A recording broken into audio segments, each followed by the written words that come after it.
نماز کے فرائض و واجبات اور سنن و مستحبات ہم نے سماعت فرمائے۔ اس کے بعد نماز کے مفسدات ہم سماعت فرمائیں گے کہ کن کن چیزوں سے نماز ٹوٹ جاتی ہے اور نماز دوبارہ پڑھنی چاہیے۔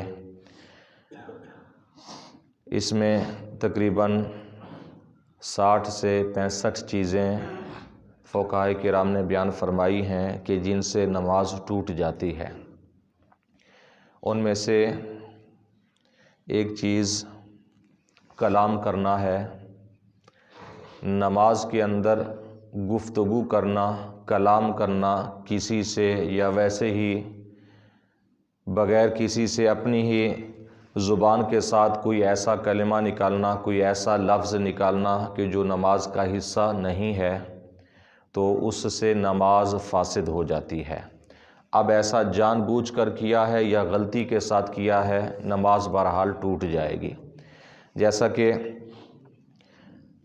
کسی تکلیف کی وجہ سے یا کسی درد کی وجہ سے، کسی بیماری کی وجہ سے آہ اوہ ایسا کوئی اپنی دلی کیفیت بیان کرنے کے لیے درد کی بسا اوقات بندہ ایسے الفاظ سے اظہار کرتا ہے کہ جس کے لفظ پیدا ہو جائیں، جیسا کہ کہنا آہ، تو اس میں بھی الفاظ پیدا ہو جاتے ہیں، تو یہ گویا کہ کلام کے مشابہ ہے، اس لیے فقہاء کرام نے فرمایا کہ نماز ٹوٹ جائے گی۔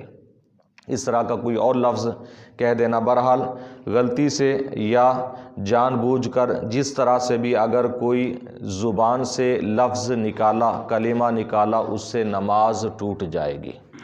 اور اس کے ساتھ لوگوں کے کلام کے مشابہ دعا مانگنا، جیسا کہ پیچھے پڑا ہے دعائیں معصورہ ہیں، یا وہ دعائیں کہ جو قرآن و حدیث کے مشابہ ہیں، وہ دعائیں نماز کے اندر مانگی جا سکتی ہیں، اس میں کوئی حرج نہیں ہے۔ اس کے علاوہ ایسی دعا مانگی نماز کے اندر کہ جو لوگوں کے مشابہ تھی کہ مجھے اے اللہ تعالیٰ مجھے کھانا دے دے، اے اللہ تعالیٰ مجھے پیسے دے دے، یعنی اس طرح سے دعا کرنا پیسوں کی، کھانے کی، تو یہ کیونکہ ایسی دعائیں ہیں کہ یہ لوگوں سے یہ چیزیں مانگی جا سکتی ہیں، اس لیے نماز کے اندر، نماز کے علاوہ ایسی دعا کر سکتے ہیں، حرج نہیں ہے، لیکن نماز کے اندر اس طرح کی دعا کرنا یہ نماز کو فاسد کر دیتا ہے، اس سے نماز ٹوٹ جائے گی۔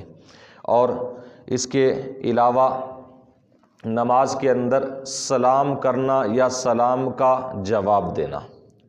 اب سلام کرنا کسی کو سلام کی نیت سے، ایک شخص نماز میں کھڑا تھا، کوئی شخص آ گیا تو اب اس نے بھولے سے یا جان بوجھ کر اسے سلام کہہ دیا، نماز ٹوٹ جائے گی۔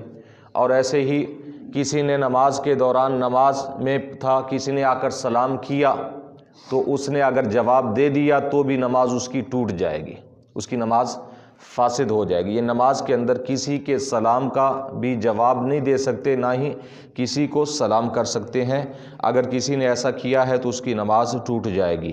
اور نماز کے اندر کوئی چیز کھانا منہ کے باہر سے، اگرچہ وہ ایک تل کے برابر کیوں نہ ہو، اگرچہ رائی کے دانے کے برابر کیوں نہ ہو، یعنی باہر ہونٹوں پر کوئی چیز لگی تھی تو اس نے زبان سے اندر کر کے کھا لی، تو اس سے نماز فاسد ہو جائے گی، نماز ٹوٹ جائے گی۔ ہاں اتنی اجازت ہے کہ اگر دانتوں میں کوئی چیز تھی اور وہ چنے کی مقدار سے کم ہے، چنے کی مقدار سے کم ہے، تو وہ اگر نگل لی تو اس سے نماز فاسد نہیں ہوگی۔ ہاں اگر چنے کی مقدار کو پہنچ گئی یا چنے کی مقدار سے زیادہ ہے تو پھر اگر اسے نگل لیا تو نماز اس صورت میں بھی ٹوٹ جائے گی۔